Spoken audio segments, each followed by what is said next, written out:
حسین اور ان کے رفیقوں پر پانی بند کر رہے ہیں۔ اللہ اکبر کبیرہ۔ 7 محرم الحرام کو پانی بند کر دیا گیا ہے۔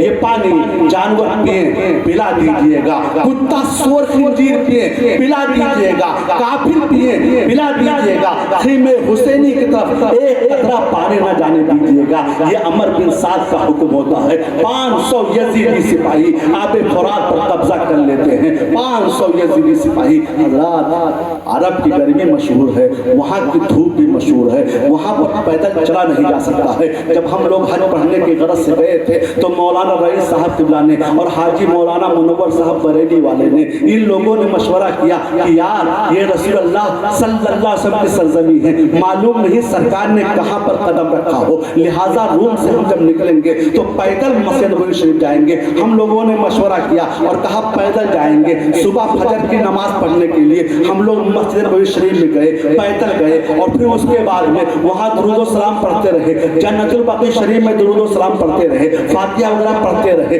جب 10 بج گئے تو ہم لوگ وہاں سے اپنے روم کی طرف چلے۔ یقین مانیے دوستو، 10 بجے قدم رکھنا دشوار ہو رہا تھا، اتنی تپش آ گئی تھی، اتنی گرمی پھیل رہی تھی کہ 10 بجے ہم لوگ جو ہے وہاں کی سرزمین پر ننگے پیر نہیں چل پا رہے تھے۔ وہاں کے شیخوں نے دیکھا، وہاں کے رئیسوں نے دیکھا، ان لوگوں نے ہمیں سمجھایا کہ محبت اپنی جگہ ہے مگر جان بچانا اپنی جگہ ہے۔ ان لوگوں نے بتایا تھا کہ چپل پہنو۔ دوستو، مجبوراً ہم لوگوں نے وہاں پر چپل پہنا، مجبوراً پہنا۔ اب میرے کہنے کا مطلب یہ ہے، جب 10 بجے یہ گرمی کا عالم ہوتا ہے تو چلاتی ہوئی دھوپ، نہ کوئی پیڑ نہ پودے، صحرا ہے، اور صحرا میں کتنی تپش ہوگی، کتنی گرمی ہوگی۔ تاریخ میں آتا ہے، روایتوں میں آتا ہے، اس شدت سے گرمی پڑتی ہے کہ وہاں کی ریت پر اگر چنے ڈال دیے جائے تو چنے بھن جایا کرتے ہیں۔ اللہ اکبر کبیرہ۔ اس طریقے سے گرمی ہے اور وہ لوگ پانی بند کر رہے ہیں، کس پر؟ آقا حسین پر، ان کے ساتھیوں پر۔ اللہ اللہ۔ حضرات، پیاس کہ جب سامنے پانی موجود ہو تو پیاس کی شدت کچھ اور ہوتی ہے۔ آپ حضرات روزہ رکھتے ہیں، ایک مسئلہ بتا دوں، 9 محرم الحرام ہے، 9 اور 10 روزہ رکھنا چاہیں تو بالکل رکھ سکتے ہیں، آپ کو ثواب ملے گا۔ یوم عاشورہ رمضان کے آنے سے پہلے سرکار جب مدینہ شریف گئے تھے تو وہاں کے یہودی یوم عاشورہ کا روزہ رکھتے تھے۔ آپ نے فرمایا کیوں رکھتے ہو؟ ہمارے عیسیٰ علیہ السلام، ہمارے موسیٰ علیہ السلام کے بعد سرکار نے فرمایا ہم زیادہ حقدار۔ سرکار نے یوم عاشورہ کا روزہ رکھا۔ یوم عاشورہ 10 محرم، یہ 10 محرم واقعہ کربلا کے بعد تو مکرم ہوا ہی ہے، اس سے پہلے بھی بڑا مکرم تھا یہ 10 محرم۔ یوم عاشورہ اس سے پہلے بھی بڑا معظم تھا یہ 10 محرم۔ تو روزہ رکھنا جب رمضان نازل ہو گیا تو سرکار نے فرمایا اب عاشورہ میں جو چاہے رکھے روزہ، جو چاہے نہ رکھے بھائی۔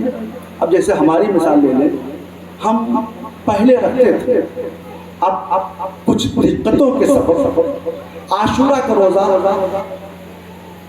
کبھی جب گھر پہ ہوتے ہیں تو رکھ بھی لیتے ہیں، ورنہ بہت مشکل ہو جاتا ہمارے لیے۔ لیکن عاشورہ کا روزہ جو رکھنا چاہے میری بہنیں، یہ تو روزہ رکھنے میں بہت آگے ہوتی ہے، روزہ رکھنے میں یہ بہت آگے ہوتے ہیں ماں بہنیں۔ یقین مانیے دوست، نماز پڑھے نہ پڑھے، اور ماشاءاللہ یہاں کی بہنیں بہت اچھی ہیں، اللہ ان کو سلامت رکھے۔ ہم کئی دنوں سے بول رہے ہیں اور الحمدللہ ثم الحمدللہ 25-26 سال ہو گئے ہم کو تقریر کرتے ہوئے۔ جہاں بھی پروگرام کرنے گئے تو وہاں ہم نے عورتوں کو آپس میں بات چیت کرتے ہوئے پایا، لیکن یہ ہماری ماں بہن بیٹیاں بڑی اچھی آتی ہیں، سکون سے بیٹھتے ہیں، تبرک ملتا ہے، چلی جاتی ہے۔ ان کے آنے کو پروردگار قبول فرمائے، آمین کہہ دو بھیا۔ تمہارے گھر کی بہن بیٹیاں ہیں، بڑا اچھا جذبہ ہے، انہیں اللہ تعالیٰ صدقہ حضرت زینب عطا فرمائے۔ ذہن کو حاضر رکھو میرے بھائی، عاشورہ کے دن روزہ رکھا جائے گا۔ آگے سنیے جو میں کہنا چاہتا ہوں، محرم شریف کی 7 محرم کو پانی بند کر دیا گیا ہے۔ اللہ اللہ، اس طریقے سے پانی بند کیا گیا ہے کہ چھوٹے چھوٹے بچے ہیں، ان بچوں کو بھی پانی نہیں مل رہا ہے، بچیاں ہیں انہیں بھی پانی نہیں مل رہا ہے، وضو کرنے کے لیے پانی نہیں مل رہا ہے، پینے کے لیے بھی پانی نہیں مل رہا ہے، انتظار کیا جا رہا ہے۔ 8 محرم آ گیا ہے، پانی نہیں مل رہا ہے، ادھر 22,000 کا لشکر جرار ہے۔ 9 محرم آ گیا ہے، عصر کی نماز کے بعد طبل جنگ بجتا ہے۔ ابن سعد امام حسین رضی اللہ تعالیٰ عنہ پر چڑھائی کرتا ہے، یعنی فوج کشی کرنا چاہتا ہے۔ 9 محرم کو عصر کے بعد جب طبل جنگ بجتا ہے، یزیدی خیمہ حسینی کی طرف چلتے ہیں۔ حضرت امام حسین، حضرت عباس علمدار، یہ عباس وہ غازی ہیں جنہوں نے امام حسین کو کبھی بھائی نہیں کہا ہے، بھائی کبھی نہیں کہا ہے، بلکہ ہمیشہ آقا ہی کہا ہے، آقا ہی کہا ہے۔ اس کی وجہ بھی ہے، انشاءاللہ بتاؤں گا۔ حضور صلی اللہ علیہ وسلم نے جو فرمایا وہ حق، سرکار قرآن نے جو فرمایا وہ حق، مگر سنو میرے بھائی، ایک مسئلہ اور سمجھ لیجئے۔ حضرت علی سے جب سرکار نے فاطمہ کی شادی کی تھی تو نبی نے فرمایا تھا کہ علی سنو، ایک مرد کو 4 عورتیں کرنا جائز ہیں اگر وہ انصاف کر سکے تو، مگر تمہارے لیے ایک ہی، جب تک میری بیٹی حیات رہے گی تم دوسری شادی نہیں کر سکتے ہو۔ سبحان اللہ، سبحان اللہ، یہ نبی نے فرمایا تھا، اور حضرت علی نے دوسری شادی بھی نہ کی۔ لیکن جانتے ہو دوستو، حضرت فاطمہ کی عمر نے زیادہ وفا نہ کیا، 18 سال، بروایت دیگر 15.5 سال میں آپ کی شادی ہوئی ہے، اور 28 سال کی عمر میں، صرف 28 سال کی عمر میں آپ نے اس دار فانی کو الوداع کہہ دیا ہے۔ جب حضرت فاطمہ کا انتقال ہوا ہے تو حضرت علی نے دیگر شادیاں کی ہیں، جیسے ام البنین سے شادی کی ہے۔ ام البنین یہ کون ہیں؟ حضرت عباس علمدار کی ماں ہیں، ذہن کو حاضر رکھیے گا دوستو۔ حضرت عباس علمدار سے فرمایا آقا حسین نے، عباس دیکھو یہ یزیدی کیا چاہتے ہیں۔ حضرت عباس اپنے گھوڑے کو آگے بڑھاتے ہیں، علم لیے ہوئے ہیں اسلام کا، امام حسین کا علم حضرت عباس نے لے رکھا ہے، اسی لیے انہیں عباس علمدار کہا جاتا ہے۔ ہم لوگ ایک پنجہ لگا لیتے ہیں اور کہتے ہیں یہ علم ہے، یہ علم ہے، یہ علم ہے۔ میرے بھائی پنجہ لگانے کو علم نہیں کہتے ہیں، بلکہ علم اسلامی پرچم کو کہتے ہیں۔ جیسے تمہارے ہندوستان کا ایک جھنڈا ہوتا ہے ترنگا، اسی طریقے سے اسلامی پرچم کے جھنڈے کو علم کہا جاتا ہے۔ حضرت عباس وہ علم کو لے کر کے چلتے تھے، علم حسینی حضرت عباس کے پاس تھا، اسی لیے انہیں عباس علمدار کہا جاتا ہے۔ علم کو لے کر کے پہنچتے ہیں یزیدیوں کی فوج کی طرف۔ ابن سعد سے کہتے ہیں کیا ارادے ہیں؟ اس نے کہا ابن زیاد کا حکم ہے کہ امام حسین کو ختم کیا جائے، جلدی سے انہیں لوٹا جائے۔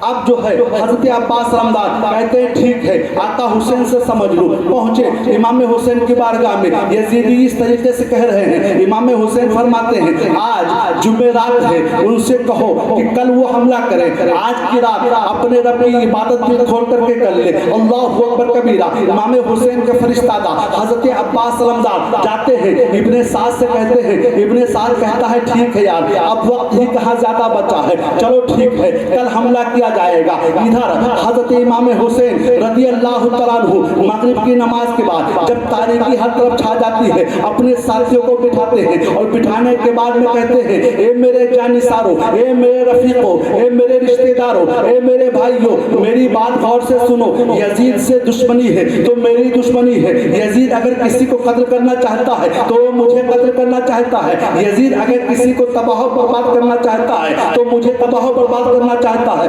ایسا ہے تم لوگوں نے میرا بڑا ساتھ دیا ہے، ہمارے ساتھ ہی رہے ہو، اب رات کی تاریکی چھا رہی ہے، تم لوگوں کو میں اجازت دیتا ہوں، خوشی خوشی اجازت دیتا ہوں کہ جس کا جی چاہے جو چاہے یہاں سے چلا جائے، کسی سے کوئی تعارض نہ کیا جائے گا، اور میدان محشر میں رسول اللہ صلی اللہ علیہ وسلم سے کہہ کر کے تمہاری سفارش بھی کرا دوں گا، تم جا سکتے ہو، آزاد ہو، میری طرف سے کوئی مواخذہ نہیں ہے، میرے طرف سے جو ہے کوئی رنج و غم نہیں ہے، بالکل سب کے سب جا سکتے ہو۔ شہزادہ علی اکبر سے کہتے ہیں علی اکبر ان لوگوں کو حیا آتی ہوگی، شرم آتی ہوگی، ایسا کرو خیمے کے چراغ کو گل کر دو، اندھیرا کر دو، اندھیرے میں یہ لوگ میری صورت کو نہ دیکھیں گے، چلے جائیں گے۔ تمام دیر کے بعد جب روشنی جلائی جاتی ہے، اجالا کیا جاتا ہے، تو سب کے سر جھکے ہوئے ہیں۔ حضرت عباس علمدار کی آنکھوں سے آنسو ٹپک رہے ہیں، ان کی داڑھی تر ہو گئی ہے، جتنے رفقا تھے جہاں تھے وہی بیٹھے رو رہے ہیں۔ میرے حسین فرماتے ہیں اے تم لوگ گئے نہیں، ان لوگوں نے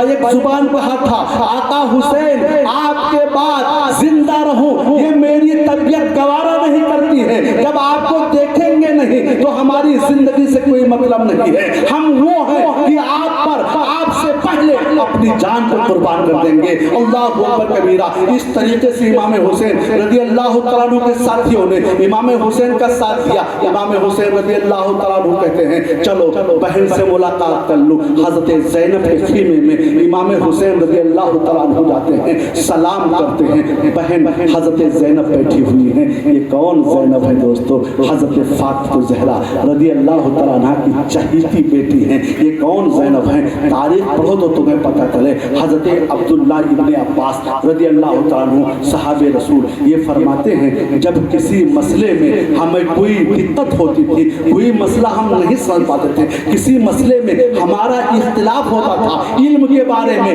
تو حضرت زینب کی بارگاہ میں ہم لوگ رجوع کرتے تھے, وہ مسئلہ بتا دیا کرتی تھی. سبحان اللہ سبحان اللہ. حضرت عبداللہ ابن عباس فرماتے ہیں کہ حضرت علی کے بعد عورتوں میں, حضرت فاطمہ کے انتقال کے بعد عورتوں میں حضرت زینب کے سوا کوئی عورت ایسی نہیں تھی جو سب سے زیادہ علم رکھتی ہو. اللہ اکبر کبیرہ. یہ زینب ہیں. زینب کی بارگاہ میں امام حسین حاضر ہوتے ہیں, سلام کیا.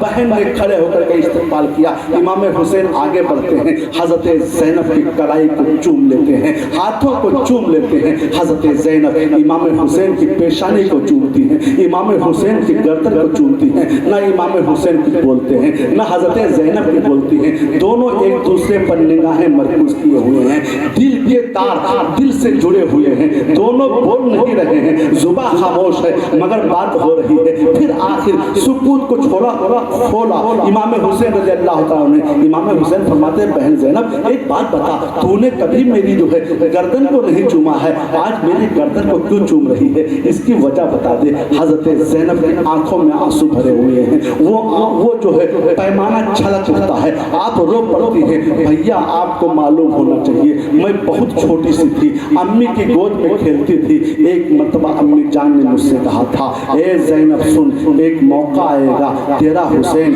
کربلا کے میدان میں ہوگا, وہ ذبح کیا جائے گا, اس پر بڑی بڑی مصیبتیں آئیں گی, مصیبتوں کے پہاڑ اس پر ٹوٹ جائیں گی. اس وقت تو اپنے بھائی کا ساتھ دینا.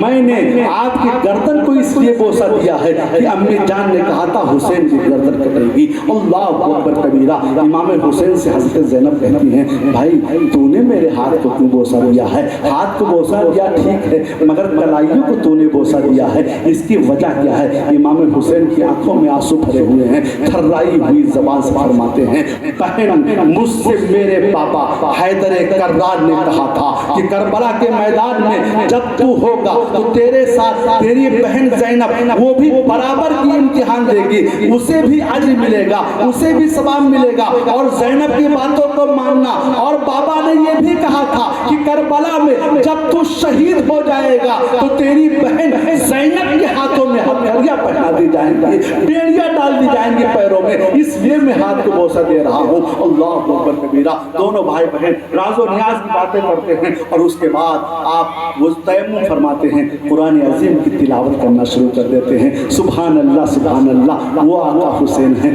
جنہوں نے آخری وقت میں بھی قرآن کے دامن کو ہاتھ سے نہ چھوڑا ہے. ایک ہم ہیں کہ پہلی بار قرآن پڑھنے کی توفیق نہیں ہوتی ہے. اگر جمعہ کے دن ہم نے نہا لیا تو مسجد میں جاتے ہیں نماز پڑھنے کے لیے تو سوچتے ہیں کب امام صاحب نماز ختم کریں. امام صاحب فرض سے سلام پھیرتے ہیں, ہم سنت بھی نہیں پڑھتے ہیں, مسجد سے باہر ہو جاتے ہیں, قرآن کی تلاوت ہم نہیں کرتے ہیں. جبکہ رسول خدا فرماتے ہیں صلی اللہ علیہ وسلم جس نے قرآن کے ایک لفظ کو پڑھا, ایک لفظ کو, الف ایک لفظ ہو گیا, لام دوسرا لفظ ہوگا, میم تیسرا لفظ ہوگا. اگر کسی نے کہا الف لام میم تو اسے 3 لفظ پڑھ لیا. اب سرکار فرماتے ہیں جس نے قرآن کے ایک لفظ کو پڑھا تو ایک لفظ کے بدلے میں اللہ تعالیٰ اسے 10 نیکیاں عطا فرماتا ہے, 10 گناہ سغائر مٹاتا ہے, 10 درجات بلند کر دیتا ہے. سبحان اللہ سبحان اللہ. یہ قرآن ہے میرے بھائی. قرآن کا یہ اعجاز ہے کہ ایک لفظ پڑھ لو تمہارے 10 گناہ صغیرہ مٹا دیا جائے, 10 درجات تمہارے بلند کر دیا جائے, 10 جو ہے درجات تمہارے بلند کر دیا جائے, تمہیں 10 نیکیاں مل جائیں. جائیں، یہ قرآن کا اعجاز ہے۔ امام حسین رضی اللہ تعالیٰ عنہ تیمم فرماتے ہیں، قرآن عظیم کی تلاوت کرنا شروع کر دیتے ہیں، بڑے خشوع اور خضوع کے ساتھ تلاوت قرآن عظیم میں مشغول ہیں۔ نماز فجر کا وقت ہوتا ہے، فجر کی نماز پڑھتے ہیں، نماز پڑھنے کے بعد آپ پھر قرآن کی تلاوت کرنا شروع کر دیتے ہیں۔ ادھر یزیدیوں میں عاشورہ کے دن 10 محرم کو جمعہ کے دن قبل جنگ بچ جاتا ہے، جنگ کرنے کے لیے یزیدی تیار ہیں۔ فوج کو امام حسین رضی اللہ تعالیٰ نے جب یزیدی فوج کو دیکھا کہ تیاری کی حالت میں ہے تو آپ حضرت علی شیر خدا کے شہزادے تھے، آپ نے بھی اپنے لشکر کو ترتیب دیا ہے، میمنہ بھی بنایا ہے، میسرہ بھی بنایا ہے، قلب لشکر بھی بنایا ہے، مقدمۃ الجیش بھی بنایا ہے۔ امام حسین رضی اللہ تعالیٰ عنہ اپنے لشکر کو، وہ 72 نفوس قدسیہ ہیں، ان کو ترتیب دے رہے ہیں، کچھ کو داہنے طرف کر رہے ہیں۔ جو داہنے طرف فوجی ہوتے ہیں اسے میمنہ کہا جاتا ہے، جو بائیں طرف فوجی ہوتے ہیں اسے میسرہ کہا جاتا ہے، جو آگے ہوتے ہیں اسے مقدمۃ الجیش کہا جاتا ہے، جو سامنے بیچ میں ہوتے ہیں اسے جو ہے اسے قلب لشکر کہا جاتا ہے۔ امام حسین رضی اللہ تعالیٰ اپنے لشکر کو ترتیب دیتے ہیں، خیمے کے ارد گرد گڈھے کھدواتے ہیں اور ان گڈھوں میں لکڑیاں ڈلوا دیتے ہیں تاکہ جب ہم جنگ و جدال میں مشغول ہو جائیں، ہم قتل و قتال میں مشغول ہو جائیں تو یزیدی خیمہ نہ لوٹ سکیں۔ آگ لگا دی جائے، خیمے کے پیچھے آگ لگا دی جائے تاکہ پیچھے سے وہ لوگ وار نہ کر سکیں۔ ارے بھائی، شیر خدا کے شیر تھے، جنگ سے خوب واقف تھے، کس طریقے سے جنگ لڑی جاتی ہے، کیسے حملہ کیا جاتا ہے، کیسے چھوڑا جاتا ہے، سب تو امام حسین سیکھے سکھائے تھے، سب جانتے تھے۔ ترتیب دے دیا ہے لشکر کو، پھر آپ کے دل میں خیال آتا ہے یار یہ یزیدی ہیں، ہو سکتا ہے قیامت کے دن ان میں سے بعض کہہ سکتے ہیں کہ ہم امام حسین کے مرتبے کو نہ جانتے تھے، امام حسین کو ہم نہ پہچانتے تھے، امام حسین کا رتبہ کیا تھا ہمیں نہیں معلوم تھا، لاؤ ان کو آخری تقریر سنا دی جائے، انہیں آخری خطبہ دے دیا جائے، ان کو بتا دیا جائے۔ امام حسین اپنے گھوڑے کو آگے بڑھاتے ہیں، لشکر یزید کے سامنے پہنچتے ہیں اور پہنچنے کے بعد حمد و صلات کے بعد کہتے ہیں اے یزیدیو سن لو، غور کر کے سن لو، میں آیا نہیں ہوں بلکہ بلایا گیا ہوں،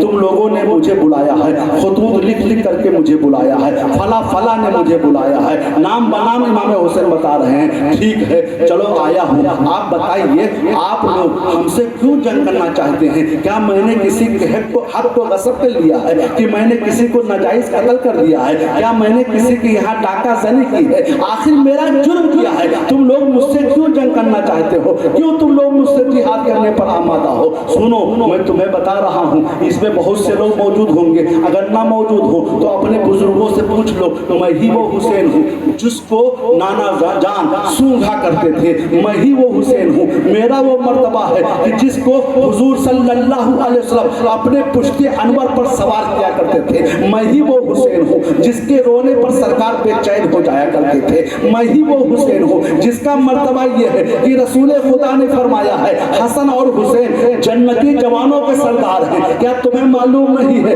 اگر چلو تمہیں نہیں معلوم ہے تو اتنا تو جانتے ہو نا کہ میں فاطمہ کا بیٹا ہوں۔ کون فاطمہ؟ جو شہزادے مصطفیٰ ہے۔ کون فاطمہ؟ جس کے بارے میں رسول خدا صلی اللہ علیہ وسلم فرماتے ہیں کل بروز قیامت منادی ندا کرے گا، اہل محشر کو کہے گا اے محشریو اپنی نگاہیں نیچی کر لو، پل صراط سے فاطمہ کی سواری گزرنے والی ہے، میں اسی فاطمہ کا شہزادہ ہوں، میں اسی فاطمہ کا بیٹا ہوں جس کے بارے میں سرکار نے فرمایا ہے میری بیٹی فاطمہ انسانی حور ہے، میں وہی فاطمہ کا شہزادہ ہوں جس کے بارے میں سرکار نے فرمایا ہے میری بیٹی فاطمہ جنت کی عورتوں کی سردارہ ہے، میں اسی فاطمہ کا بیٹا ہوں جس کے صبر و شکر کا یہ عالم ہے کہ جس کی کوئی مثال نہیں ملتی ہے۔ سنو میں تمہارے سامنے اتمام حجت کے لیے آخری خطبہ دے رہا ہوں، میرے مرتبے کو پہچانو، یزید فاسق ہے، یزید فاجر ہے، یزید زانی ہے، یزید جو ہے شرابی ہے، اور ایک شرابی کے ہاتھ میں ہاتھ میں کیسے دے دوں؟ ایک شرابی کو اپنا ووٹ میں کیسے دے دوں؟ ایک شرابی کی بیعت میں کیسے کر لوں؟ اگر میں شرابی کی بیعت کرتا ہوں تو شریعت مصطفیٰ کا چہرہ اتر جائے گا، اسلام جو ہے، اسلام کے قوانین تبدیل کر دیے جائیں گے، شراب پینا جائز قرار دے دیا جائے گا کہ امام حسین نے یزید کی بیعت کی ہے۔ میں بیعت سے اس لیے انکار کرتا ہوں، امام حسین جب خطبہ دے رہے ہیں تو عمر بن سعد کہتا ہے اے حسین اب تمہیں خطبہ دینے سے کوئی فائدہ نہیں ہے، تمہارے سامنے دو باتیں ہیں، یا تو جنگ و جدال کرو یا یزید پلید کی بیعت کر لو۔ امام حسین فرماتے نہیں، بیعت تو میں نہیں کر سکتا ہوں، ہاں جنگ و جدال کی بات جو ہے وہ صحیح ہے، اگر تم ہمیں قتل کرنا چاہتے ہو تو کر سکتے ہو، اگر تم ہم پر حملہ کرنا چاہتے ہو تو کر سکتے ہو، مگر میرے مرتبے کو جان لو۔ کل نانا حضور سے یہ نہ کہنا کہ حسین کے مرتبے کو ہم نے نہیں جانا تھا۔ پوری دنیا میں اگر رسول کا کوئی نواسا ہے تو وہ حسین ابن علی ہے، حسین ابن علی ہے، یہ جان لو۔ میرے سوا رسول اللہ کا کوئی نواسا دنیا میں موجود نہیں ہے، وہ میں ہی ہوں، میرے مرتبے کو جانو۔ حضرات ابن سعد اس طریقے ابن سعد کہتا ہے حسین تم جنگ کی تیاری کرو، اب تقریر کرنے کی کوئی ضرورت نہیں ہے۔ شمر الجوشن کہتا ہے حسین کیا کہہ رہے ہو تم، کتنا جھوٹ بول رہے ہو، معاذ اللہ، صدبار معاذ اللہ۔ شمر الجوشن نے امام حسین کو کیا کہا تھا، کتنا جھوٹ بول رہے ہو۔ یہ کون ہے شمر الجوشن جانتے ہو؟ شمر الجوشن کا باپ اور حضرت عباس علمدار کی ماں ام البنین یہ سگے بھائی بہن ہیں، سگے بھائی بہن ہیں۔ شمر الجوشن حضرت عباس کے ماموں کا لڑکا ہے اور حضرت عباس شمر الجوشن کے پھوپھا۔ یہ تاریخ ہے، امان لے کر کے بھی آیا۔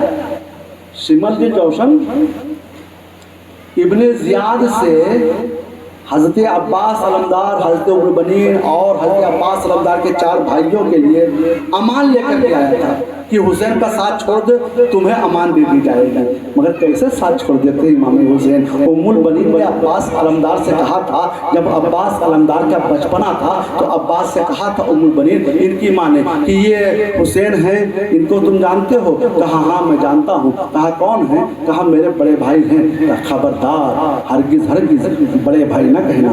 کہا پھر؟ کہا انہیں آقا کہنا، انہیں آقا کہنا۔ کہا کیوں بڑے بھائی کو بڑا بھائی نہیں کہا جائے گا؟ کہا اے عباس سنو، ان کی ماں حضرت فاطمہ خاتون جنت ہیں، وہ ہمارے آقا ہیں، وہ تمہارے آقا ہیں۔ اسی دن سے عباس علمدار نے کبھی امام حسین کو بھائی جان کہہ کے مخاطب نہیں فرمایا ہے۔ ہمیشہ جب عباس علمدار کو امام حسین پکارتے تھے تو عباس کہتے تھے حضور حاضر ہوں آقا، حاضر ہوں آقا، حاضر ہوں آقا، یہی جواب دیا کرتے تھے۔ آج وہ عباس علمدار امام حسین کے ساتھیوں میں بنے ہوئے ہیں، اور کیوں نہ بنے ہوں۔ شمر الجوشن نے جب یہ کہا تھا کہ عباس تیرے لیے پروانہ ہے، تیرے لیے آزادی ہے، تیرے لیے امن ہے، تیری ماں کے لیے امن ہے، تیرے بھائیوں کے لیے امن ہے، بس حسین ابن علی کا ساتھ چھوڑ دے۔ حضرت عباس علمدار نے کہا تھا او اپنے پروانے کو اپنے پاس رکھ، اپنے امن کو اپنے پاس رکھ، ہم رسول اللہ کے امن میں ہیں، ہم حضرت امام حسین رضی اللہ تعالیٰ عنہ کے ساتھ میں ہیں، سن ہم تیرے ساتھ آ کر کے جنت کو چھوڑ کر کے جہنم میں نہیں داخل ہونا چاہتے ہیں۔ اس طریقے سے آپ نے اس کے امن کو ٹھکرا دیا ہے۔ اب امام حسین رضی اللہ تعالیٰ عنہ خطبہ دے رہے ہیں، خطبہ جب دیا شمر الجوشن نے کہا اے حسین اب تم جھوٹ نہ بولو۔ امام حسین فرماتے ہیں تو خوب جانتا ہے کہ میں جھوٹا ہوں یا سچا ہوں، تو خوب جانتا ہے، اور اس میں سے بہت سے لوگ میرے بارے میں جانتے ہیں، یہ کہتے ہیں آپ چل دیتے ہیں۔ اسی فوج میں یزیدی فوج میں حر بن یزید ریاحی موجود ہیں۔ یہ کون حر بن یزید ریاحی ہیں؟ جنہوں نے سب سے پہلے امام حسین سے ملاقات کی ہے، جنہوں نے امام حسین کو گھیر گھار کر کے کربلا کے میدان میں پہنچا ہے۔ حر بن یزید ریاحی وہ ابن سعد کے پاس پہنچتے ہیں، اور پہنچنے کے بعد فرماتے ہیں اے ابن سعد صحیح میں تو حقیقت میں تو امام حسین پر حملہ کرے گا؟ ہاں ان پر حقیقت میں حملہ کروں گا، جب وہ یزید کے بیعت کرنے سے انکار کرتے ہیں تو ان پر حملہ کروں گا۔